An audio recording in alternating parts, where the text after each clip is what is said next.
Ladies and gentlemen, welcome to Opinion Machine, the show where we talk about all things gaming. My name is Killjoy, and today we're going to be talking about Forza Horizon 4. Now, that is a bit random. You might be thinking, why the fourth one? The sixth one's just come out. Well, I picked up Forza Horizon 4 a few years ago when they were going to delist the game, and they made it super cheap with all the DLC, all the content, everything. And I picked it up because I've always been interested in playing them. I just haven't ever gotten around to doing it. And this time I was like, you know what, I need something from my back catalogue. I'm, forever working for it, and I wanted something different to play.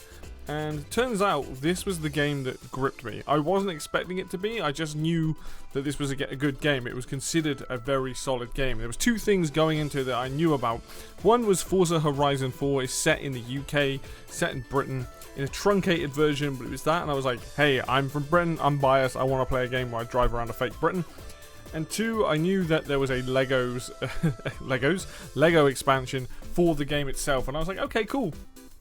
This seems kind of fun. I remember watching the E3 or the Xbox conference where they brought the Lego cars out on stage. But I just want to talk about this experience because this game basically made me fall in love with racing games all over again. Now, I like racing games a lot. I'm a much more of an arcade racer, but this game is just pure joy to play. To start with, like I said, first big thing for me is that it's set in the UK, in Britain. It truncates parts of it, so it's trying to fit in like the southwest, the northern parts with the lakes and stuff, all the way up to Scotland, because Edinburgh is meant to be a version of it. And this land is amazing. You're driving around rural parts. You've got villages. You've got like a few mountains in there. You've got the city. You've got all this stuff. And it kind of feels very natural, and I really, really like just driving around at silly speeds, just across country and things like that. Like, I really like this map. It feels fairly big, but it doesn't feel like too crazy. Like, you can get across the map fairly quickly. I mean, you can cut across just directly through the grass and things like that, or you can use the roads and do it that way. But how you choose to get there, how you choose to get around, like enjoying the scenery and things like that, I genuinely like. I was like, wow, this is such a cool version of like England in this, essentially. So I really like that. Like, the off-roading part of it's amazing because a lot of Britain does have big rural parts, lots of fields, lots of like little forests, lots of little trees and stuff like that. So that was the whole experience of just driving around it was incredibly fun. But it's the sheer amount of content there is to do. Now, for a racing game, you've got to enjoy the art of the actual racing. You've got all the cars and stuff, which we'll come to, but you've got to enjoy the racing, and this here offers so much variety. Street racing, dirt racing, cross-country racing, the laps of tracks. You've got the sprints, which is like point to point. You've got the laps. You've got the the drag racing. On top of all of the racing parts that you're involved in, you've then got on top of that, like, you got I forgot what they're called. They're like Titans. We have to like race a giant hovercraft and a jet and a plane and loads of people on bikes. It's like crazy stuff like that. And then on top of that, you've got story-related content. So you go and meet like stunt drivers. You go and do these things about Drift Club. You go and do these things like the fastest taxi service. There's Top Gear-related content. And once you've done all of that, you've got other things on the map to do, like little things like jumps and speed camera traps and all these other things that you can also enjoy. And then after that, you've got two big expansions, being the island, which is like a smaller version of what the map you're on there, with more extreme weather, some more races, more of the crazy stuff, the treasure hunts going on. And then you've got the Lego expansion, which is what I'm currently playing through at the moment. I've done like a bit of it. This game is nuts, and it's so just enjoyable. I cannot express to you how much fun I've had just playing it. I'm not even that great at racing games, especially like when you get into like Forza Motorsport and Gran Turismo. I'm not very good at like the simulation racing. I'm much more of an arcade person. That's something that sort of suits me. This game straddles quite a nice line between being somewhat realistic and a lot more of you just enjoying the drive.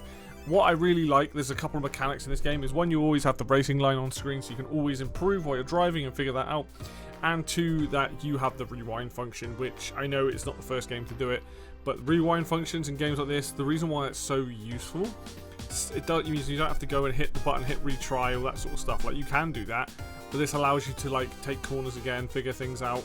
Like, you get to do it on the fly while you're playing. And I really appreciate that, because like, it's definitely gotten me to get better, understand when to slow down for corners, how to take corners, all the good stuff, like figuring it out as I go. So the content, the sheer content of what you get to the races, and like the off-road racing, some of my favorite, because the goals, you're going through checkpoints, but they're so big and you're bombing it along in like Badger buggies or like, you know, all these different like crazy off-road vehicles. Because that's what's fun about it, is as you pick your cars, and we'll kind of come on to cars now, but like as you pick them, they can kind of like get different varieties. You can do most of the races in, like, I chose to drive a Ford Mustang for a while, so everything was related to that, so none of the cars were too crazy. But then if you're driving like other cars, slower cars, faster cars, it will kind of like try and put similar cars in with your race, so you never feel like you're at a point where you're like driving a car that's too slow and you don't have enough money to get more cars. And because I had a ton of the DLC, and because I had all the DLC, I had a lot of cars to choose from. And that's what I really like, is the game just gives you so much variety. You can drive cars from like freewheelers all the way up into like hyper and supercars and things like that. It's the choice is nuts. You've got like all the different models. You've got Lotus and Ford and Koenigsegg and all these different things, and you get to drive a ton of these cars. Some of the story missions allow you to drive like the Veyron or like other ones like that, the McLaren cars. It's honestly nuts, like what you can drive. Like I said, there's a little Trident in here. There's like all these different vehicles, and you can just kind of pick them. As long as you get the credits in game, you kind of pick them. You choose what you want to do. You can do the paint jobs on it. I had people coming up to me while I was driving like the freewheeler, trying to start races with me, and I was like, no.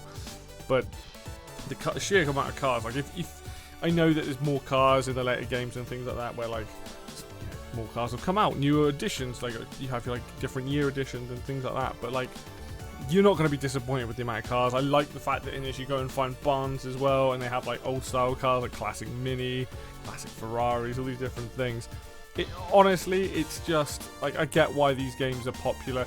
The quality of just everything is so good, but the sheer joy of driving in this game, just freely driving around, just going to look for like challenges, or just going to look for like the little boards that you can smash that give you little points and things.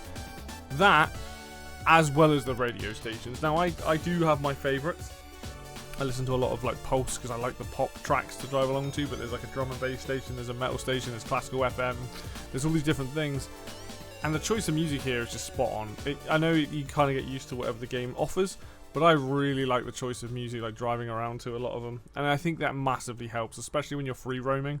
Like when you're free roaming around Britain, like looking for things, and all these tracks come on, and you're like, oh yes, okay, this feels good. And the way that the cars handle, like I said, like you find the right one for you, and you're just having a blast, trying to do tricks, trying to get points. This as a package, like honestly, like playing this game just made me go, hey, you know what? I really do like an arcade racer. You know, like one of my favorite racing games is Need for Speed Hot Pursuit, right? Like that's a game that I love, and I get some of that here in terms of the sheer control and speed. Obviously they're different games, but like it's just nice being able to play racing games that kind of just, they just hit. Like, I'm not looking to play something that is super realistic. I'm not looking for something to be like totally gimmicky. I like the fact that this is a nice middle ground of, you're driving on like roads and off roads, and you're using realistic cars, but you've got a bit of leniency. You can kind of smash them into people. You're not having to like fix the tires. Like, there's all these mechanics in this game I haven't even like fiddled with. You can tune the crap out of the cars. You can do all these minor adjustments. You can make it. You can go. It's super granular. I haven't even touched the multiplayer. There's a whole multiplayer part of this game that I haven't even touched. It's clearly healthy because there's always people online driving around when I'm playing, and I'm like, and that's great. Like, I think if you want to race people, stuff like that, I think it's perfect for that. It's just, it's not for me. Like, I am enjoying the single player experience that this game has to offer because there is so much to do, and I love it. And just being able to sit here, pick up, play a few races, drive around, do a few challenges, put it down, come back, slowly work, you know, fill in the map, do all the things that I have on offer, and just enjoy it for what it is. Like, I think if I wanted that next level, there are all the different multiplayer things that they added into the game. You know, if you've got friends to play this with, this would be an absolute blast, just driving around and doing various different challenges, setting up your own tracks, doing off-road stuff, doing street stuff. Like, honestly, I have nothing bad to say about this game. This is one of the few games I've played in a while where I'm like, there isn't really anything apart from nitpicky things that really bother me. Like, I am just enjoying the game for what it is, which is, and what it delivers on, which is just a really good, solid racing package. And I'm super happy with it. And the reason why I'm sat here talking about it is I think that, you know, it's a shame that people can't get hold of it. Obviously, if you have the game, amazing. I don't know if like I think you can probably still get physical versions of it on the Xbox, because I assume they released it on disc. But like the actual fact that like I have this on Steam, I don't believe you can buy on there, it does kind of suck. But if this is something that you can get your hands on, and you like racing games, and maybe the new games are too expensive, or maybe you enjoyed the new games and you want to play something older, like, oh my god, this game just feels so good to play. The only problem I've got is that number 5 and number 6, one is set in Mexico, one is set in Japan. Am I going to enjoy them as much as this one? Because of that bias I have that, oh, it's in the UK. I'm from England. I kind of enjoy that. Like, it's just such a package. It just fits me perfectly, this game. I've very much fallen in love with this game. I think this is one of the best racing games I have ever played. And it's up there for me, like I said, Need for Speed, Hot Pursuit, it's up there with that. You know, I like Mario Kart, I like the sort of the more arcadey stuff as well. But this strikes that balance perfectly, and I honestly I'm loving it for what it is and what the game offers. And I just sit here and marinate and praise the crap out of it, because this game is just incredible. Anyway, that's going to do it for me today then, guys. Thank you so much for watching as always. If you like the video, hit the like button, helps out a ton. If you want to see more content on this game, or potentially like doing more racing games, because that's something I actually am kind of in the mood for at the moment, hit the subscribe button, stick around, and until next video, I will see you then.